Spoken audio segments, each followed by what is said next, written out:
Morning. This is your girl Michelle with Healing Out Loud. Today's topic, I'll be reading from the paper, so you know I'll be looking over at the side. Good morning. I haven't seen you guys in about a week. I should cut the podcast down to once a week until we get active listeners. My name is Michelle. I'm your host.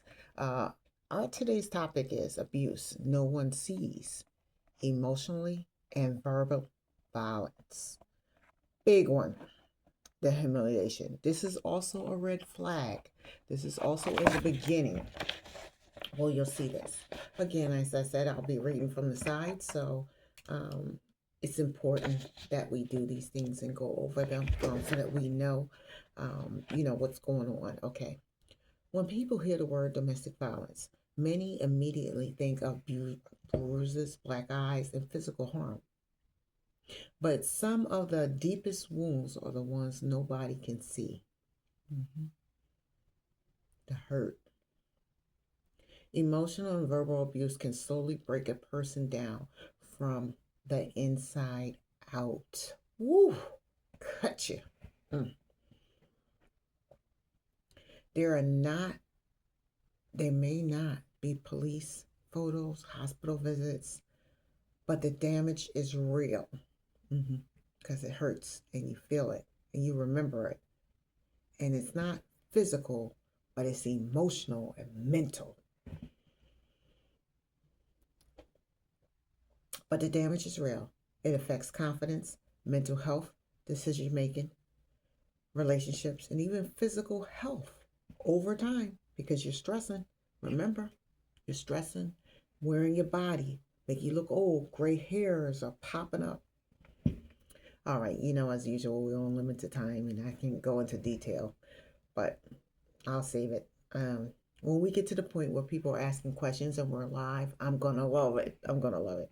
Well, anyway, verbal abuse often starts small, consistent criticism, name calling, humiliation. Remember I told you about you'll be at a cookout or around family members. Oh, she don't work. She don't do this. She's stupid. They'll do it. Sarcastic insults disguised as jokes. hmm Oh, I was just kidding. Oh, it's not a kidding saying, yeah, well, I wish he wasn't here. Me and my daughter was watching this movie the other day about domestic violence. And the guy said, I love you to death. And we never thought, like somebody saying that to you, that you need to be careful with someone saying that to you. And you do, because that's a sign. Being yelled at regularly. Why are you yelling at me? I ain't no child, and I'm not your child. Being blamed for everything. Big one. Threats and intimidation. Now, some of those threats they'll make through on them.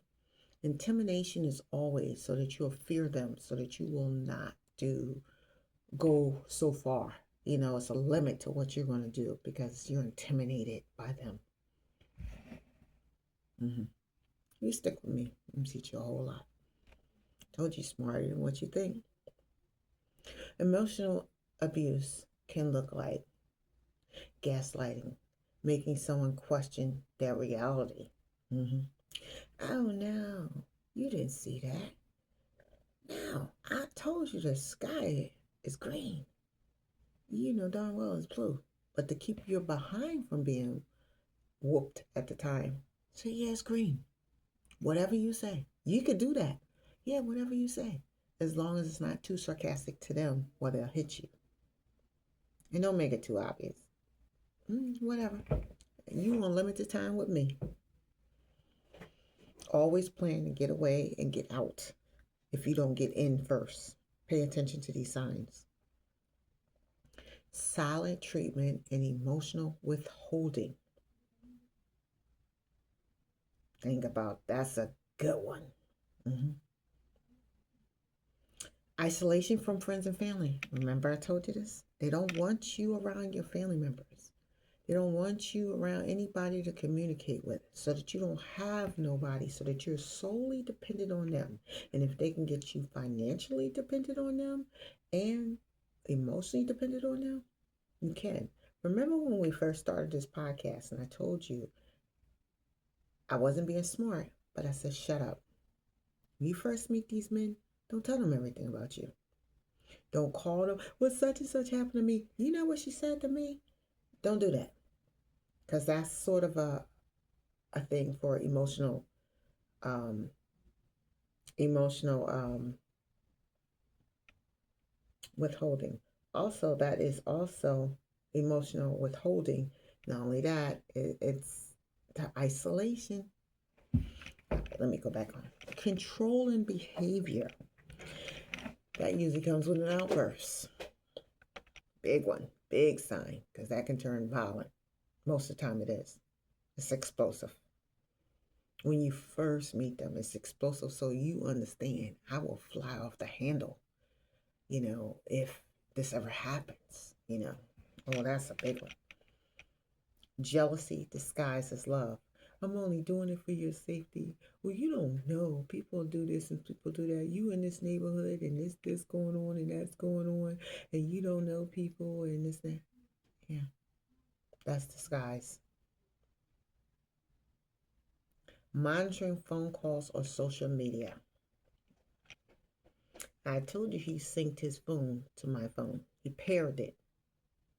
I wasn't allowed to go on social media. And to this day, I really don't care about social media. So it wasn't really doing nothing for me. I only did it because I always traveled around the world and I took pictures and I always wanted to share with people where I've been. Some people can't afford to go out the country. Some people enjoy looking at pictures. I am a Sherry type of person as far as pictures. If you put it on social media, yeah, someone else want to look at it. But they don't want you on there because either you're plotting, you're advertising yourself. They'll say you're advertising yourself. But what is you doing on it? Most of them do this because either it's another girl or they're doing sneaky. We'll get into those subjects on another podcast because that's real. Making someone feel worthless, crazy, and too sensitive. Everything is sensitive. You walk on eggshells in these type of relationships. You don't know what ticks them off. You don't know when they're going to explode. You don't know. But those warning signs are in the beginning. And nobody else sees that but you. Because you're in the house with them. You're alone with them. They'll hide it from people. That's why they don't want you around them. And they don't want nobody around them. Most of them are not socialists. Pay attention to the things I'll be saying to you. When I tell you certain things, I'll say, remember I told you in the other podcast? Because I'm just redundant. Their behavior is very redundant. So at this point, we all should be experts in the predictable, violent behavior of a man or a woman. Every woman, some men get abused. One of the hardest part about emotional abuse is that survivors often do not realize the abuse at first because there is no bruises. People around them may minimize it. At least he didn't hit you. Maybe you're overreacting. That's just how relationships are. It is. I have to accept someone else's behavior. Don't camouflage things for people. It is what it is. But words cannot change how a person sees themselves over time. Victims are being too, and let's turn the page because I got 2 pages on this. Lose confidence. Walk on eggshells. I just said that. Become anxious or depressed. I told you, some of those beating sites that say, why don't you just kill me? Just go ahead and kill me. I had enough. It'll stop if he killed me. Yeah, I had suicide in a way in my mind. I thought it was all right. And I'm not suicidal. But I felt that was the way to end it. Second guess every decision. To this day, I can't stand being around people that make me second guess myself. I find it arrogant for you. I don't need you to validate me. I don't need you to question, fact check, or whatever it is you call yourself doing. Get away from me. It's annoying. Feeling trapped or dependent. Remember I told you? If they can get that check out of you, if you become emotionally and financially dependent on them, I started direct depositing. Everything was paid for. Looked like I ain't had no money. Looked like I was bringing home $300 a week. Mm-hmm. Stop speaking up to avoid conflict. Yeah, I had to learn how to do that because I'm mouthy. So I had to learn him. If I didn't say this, if I wouldn't have said nothing back, he wouldn't have did it. He'll stop if I get quiet. And it worked after a while. Many survivors describe emotional abuse as slow, disappearing inside themselves. I disappeared. I don't know what world I was in, but I remember God through it all, and that's the only person I had to talk to. The only person I trusted, besides the dogs. Mm-hmm. And the truth is, emotional abuse often comes before physical violence. It creates control, it weakens self esteem, it conditions someone to tolerate unhealthy behavior.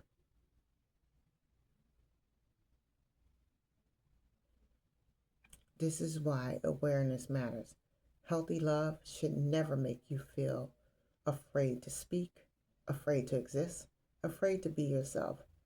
Love should not require you to shrink yourself to keep the peace. Losing yourself, can't speak up for yourself, feeling scared, walking on eggshells, can't go out the door when you want to, can't talk to this person, I can't talk to that person. My phone is being invaded through there.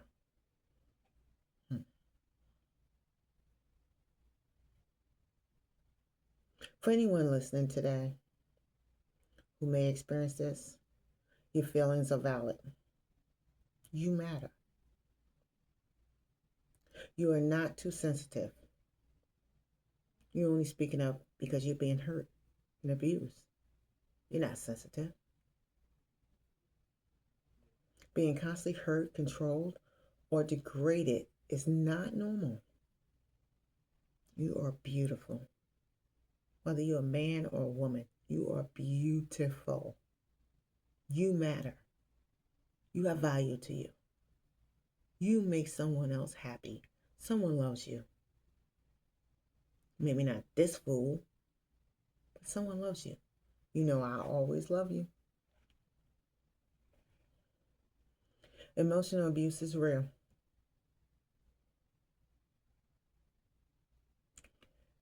Emotional abuse, I would say, is one of the worst besides the physical. And there's two physicals. There's the sexual and there's the physical beatdown. And there's the mental. And there's the verbal. I don't know which one is worse. And I'm not going to classify it for you. Because abuse is abuse. Healing begins when people start naming what happened to them honestly. Mm-hmm. Mm-hmm. All right, my closing reflection today is sometimes the most dangerous wounds are invisible, but sometimes the strongest things of a survivor can do is finally say, what happened to me was abuse, even if nobody else could see it. Now, I'm going to tell you something.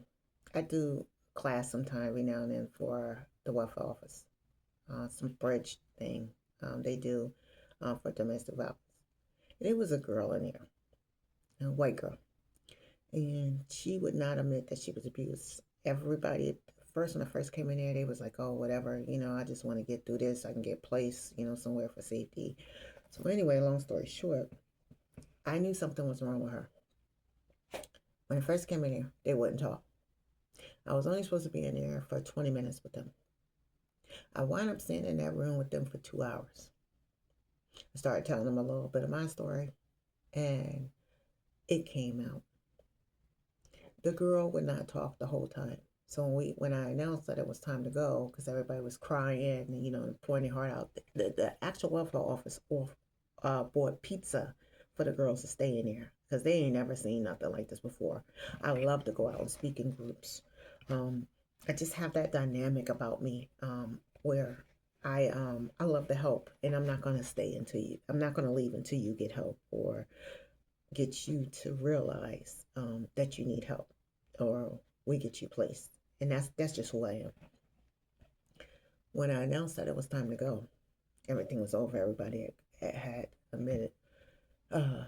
She stand up and screamed at the top of her lungs and said, "I've been abused." And she just stand there and screamed. And I ran over to her and I hugged her and I wouldn't let her go.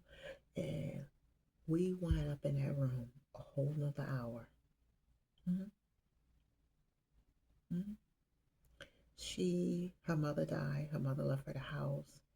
He used her, abused her, lied to the police, had her thrown out of the house some type of way. Oh my God, it was so deep. It was so deep.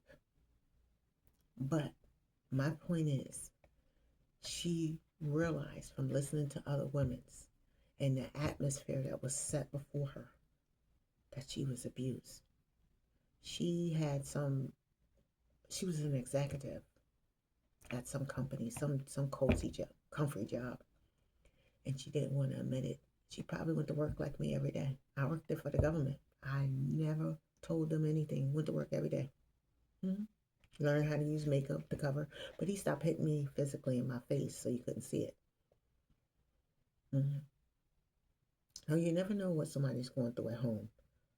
So you never be mean to anybody. Always watch what you say. Just smile. Hi, good morning. Whether you like them or you don't. They should know whether you like them or you don't like them. Your good days, your bad days, they'll smile. Hi, how you doing? Good morning. Good morning. Sit your butt down. Focus on your work. Focus on your positives. Because them people, they didn't help you when the abuse was going on, and they ain't going to help you now. You have to work on you. If anybody ever want to ask questions or answer questions, I want to ask a question, and you can write it in the comment section. I'll try to answer you. Have you ever experienced words of hurt deeper than physical pain? How did you begin healing from it? So you can go in the chat, the comments, and leave me a chat. I would like to hear people answer that, because most abuse starts out with emotional abuse, them saying stuff to you. And as we always do, when it's time to the end, give yourself a hug. Big hug today. Say I love you, because I love you. All right, ladies and gentlemen, till the next time.